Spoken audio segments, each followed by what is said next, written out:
Hey everyone, Dave K here with Mike. We are here in front of Star Wars Galaxy's Edge. It's around 7 a.m. and we are walking away from Galaxy's Edge. What's going on?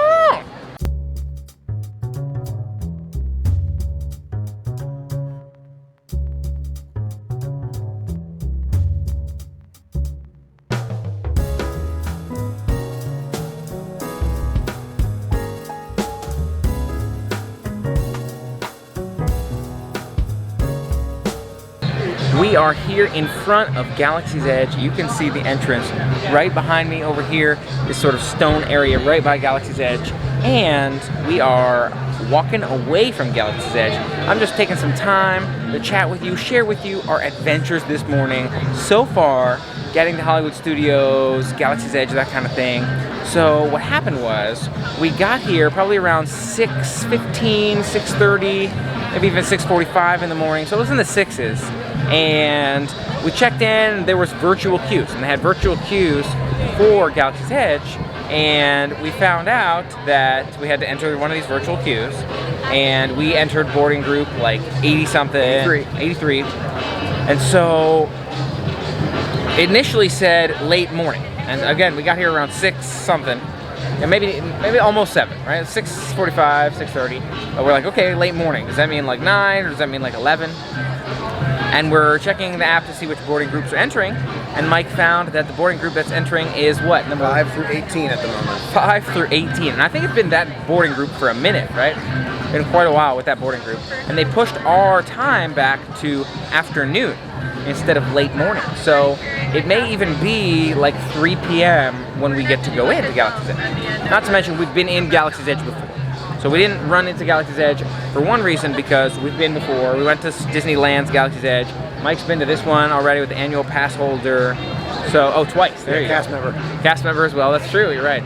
So we have seen it, and to wait here for 8 hours, I don't think makes sense for us.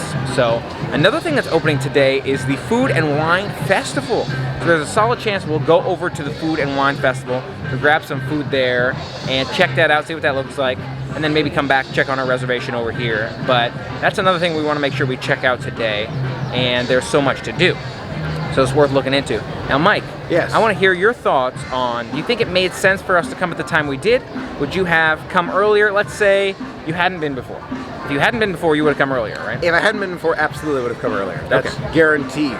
It's the fact that I have, it makes it easier to sleep in just a couple extra hours, and then we've got Food and Wine today. And I want to experience all of Food and Wine today. So it's kind of like that. You got to strike a balance. Like, we didn't get here for the moment 2 a.m. or anything like that, but we were here, and you know, we'll get in there when we get in there. Right. And another thing is to be able to share all the adventures with you, right? To be able to find that time to share all those adventures. We have been able to see some of Galaxy's Edge and share some of that as well, whether it's the pass holder or the Disneyland edition. And to be able to check out this Food and Wine, which I've never been to, I'm really excited for. Not to mention, it doesn't really conflict with, based on when we arrived, it doesn't really conflict with our reservation for Galaxy's Edge. We'll be waiting for a good chunk of time, and we'll have to come back around and check that out a little bit later. Now, how do you feel about the fact that one of the things we're checking out today is in Hollywood Studios, the other one's in Epcot, in terms of accessibility? Easy. We'll take the Friendship boat, or we could even walk it, but I think we'll take the Friendship boat to get to Epcot. Okay, good. Good to know. I feel like that makes it more accessible than some of the other parks, right? So for example, if Food and Wine was in Animal Kingdom, and maybe it would be a little trickier.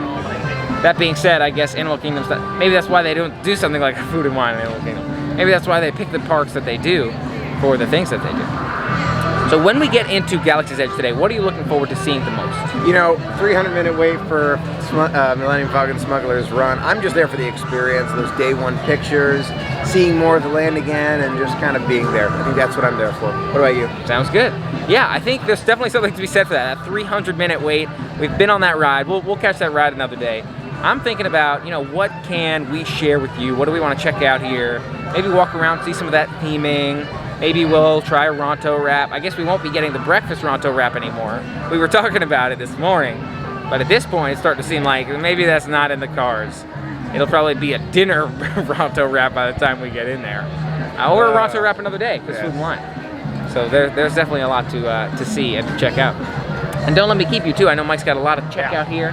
A lot of adventures. It's gonna be fun, to though. see It's as gonna be a well. great adventure. Yeah, I'm looking forward to all of it. There is so much more to see and do. And then later today, heading to that Food and Wine Festival. So I'm thinking we're probably going to head to the Food and Wine Festival shortly here. You know, catch another couple of pictures here, be able to share a little bit more time with you just chatting and looking forward to the park itself, thinking about all that there is to see in Galaxy's Edge, and again, just looking at these crowds and giving you a better feel of what opening day looks like.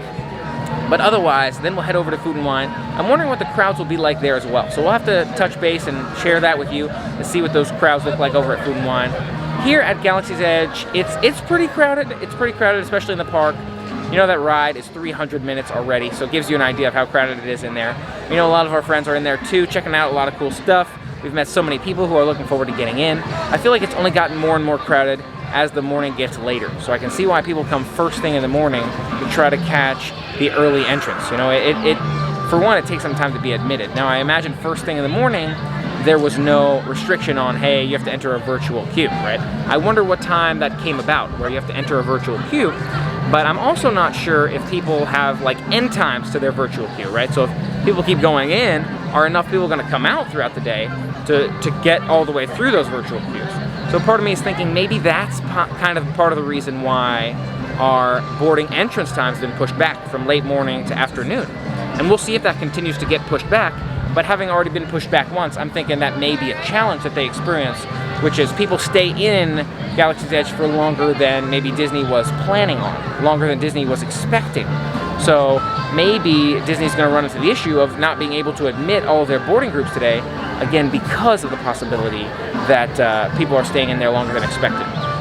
That being said, I think this morning, especially around 6 when we got here, or early 6 or almost even 7, was a lot less crowded than they were expecting and than I was expecting, in that all the lines of security were open. You know, they were ready to take a lot of people to enter the park, and we found that entering the park as well as going through security was a lot less crowded than we expected. So maybe it just really depends on what time you arrive. Again, that being said, we still had to enter this virtual boarding queue and get in line to wait to try to enter the park, and we're still waiting for it. So it's like that balance, right? Of less people may be rushing to the park than expected, especially earlier on, but at the same time, maybe more people staying within Galaxy's Edge than expected, or longer than expected. I'm not 100% sure, but we'll have to see how all of that plays out. Now, in terms of Food and Wine Festival later today, I'm really excited for my first ever Disney Epcot Festival. And there is so much to see at this festival. I know Mike's talked about the crab cakes, and a lot of friends have talked about me trying crab cakes, hearing my review of the crab cakes. You know, I like to try new foods, and I want to be able to share some of those food reviews with you. So I'm looking forward to those crab cakes for one. The sweet and spicy shrimp I know I've mentioned from the Australia kiosk sounds really good to me. A couple things from Japan and I think China looked really good too. Hawaii had a really cool kiosk. So there's a lot of stuff at Food and Wine I'm really looking forward to trying. So I'm looking forward to Food and Wine as well. Now there's so much to see and so much to do. I'm wondering how we're going to balance the day. I think it'll probably be maybe we spend another hour here, look around, take some pictures, get a better feel for the queues, and then we'll head on over to Food and Wine. And we'll probably spend a good chunk of the day there. Let's call it maybe 5 hours. I don't know. I guess we'll have to see how long we spend over there, but maybe most of the morning, afternoon, and then come back over here when our reservation's ready. My guess would be it's going to be one of those two for the majority of the day today. So we got to check that out, see what kind of food options there are, get some breakfast, get some lunch over there. Had a little snack this morning, but definitely still more food to go. I could eat, you know, I can always eat. And the Food and Wine Festival is the #1 I'm most excited for. So I'm really excited to see what they've got for us today, the first day of the festival. Really, really exciting stuff. Now, another thing I was thinking about, and another thing that I wanted to share with you, is my thoughts on the merchandise and all of the other things available here at Galaxy's Edge today. So I wanted to talk a little bit about the merchandise and all of the other attractions to see outside of Galaxy's Edge. I think it was very smart to have that set up where the merchandise shop is near the entrance of Hollywood Studios, pretty far away from Galaxy's Edge itself. And there's a huge line over there for the merchandise shop. You'll see some of the merchandise available is t-shirts, hats, pins. There's a new Funko Pop, a Hondo Onaka Funko Pop. So a lot of cool stuff over there. Some annual pass holder exclusives as well, which is smart. But again, they have that way over by the entrance. It's very smart of them to have some of those things away from the entrance of Galaxy's Edge, just to keep the crowds down over here.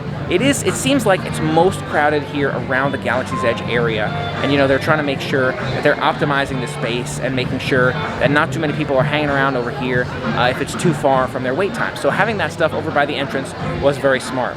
Now, another thing that's over by the entrance, which I think is very smart, is a lot of those pictures with the Day 1 Star Wars Galaxy's Edge opening signs. You'll see that we'll have a couple pictures and you'll see them with us holding the Star Wars Day 1 Galaxy's Edge signs in front of Tower of Terror, in front of the entrance to the park where they do those shows.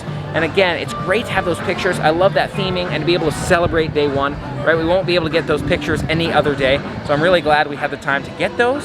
And I think it's really smart to have those and have something else to do while we're waiting for Galaxy's Edge opening that is Star Wars themed. Now, something that I found was very interesting was that Star Tours wait time today was 10 minutes as we were walking by it. Super funny that Star Tours wait time was only 10 minutes and the new Smuggler's Run ride had a 300-minute wait. Super, super funny stuff, but it makes sense, right? You may not necessarily want to do Star Tours because you want to see all the new stuff. But I like the idea of doing Star Tours in preparation. Like if you're waiting for your wait time in Galaxy's Edge, you may as well do Star Tours and get yourself in the mood, right? To start feel that theming of Star Wars before you get the chance to go in. Now, we did have the chance to stop by Starbucks this morning. You know, I got myself a big cup of water, got that venti ice water with no whip. No whip, don't worry about it. Got ourselves some tea. There were some great snacks in there too. A couple snacks I really want to try one of these days. That raspberry Napoleon looks really good. A couple sugary ones. You know, I got to look away from those sugary ones, but a couple of those look really good. That being said, saving a lot of my appetite this morning, a lot of our appetite this morning for the Food and Wine Festival to come a little bit later today. So looking forward to checking that out.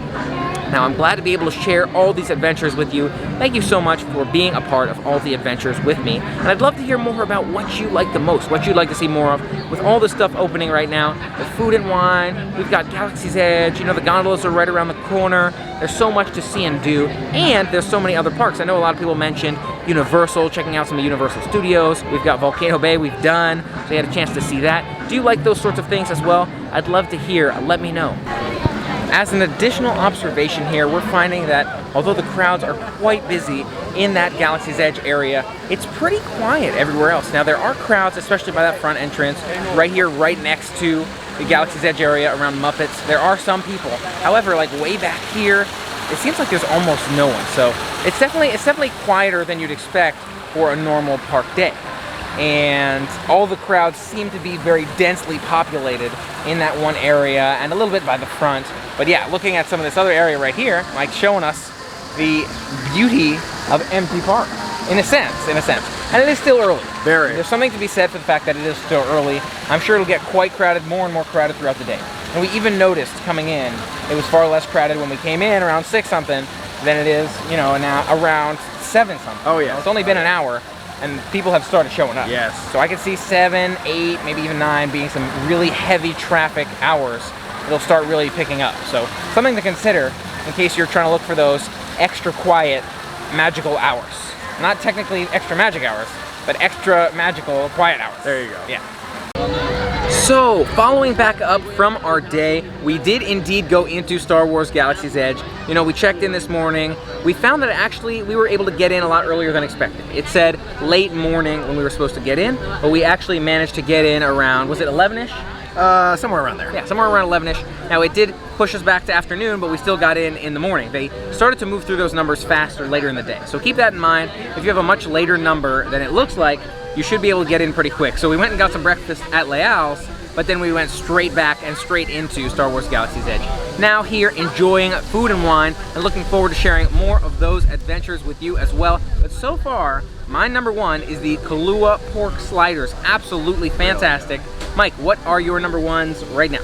Kahlua pork slider and the crab cake. Thank you very much, crab cake. Tied for first. So there you go. Just to give you some insights. We'll be sharing so many more adventures with you, Galaxy's Edge and Food and Wine. But until then, thank you so much for being a part of the fun with us. For more fun, family-friendly adventures, hit that subscribe button and ring the bell to stay informed. Until next time, have a magical day. And play on.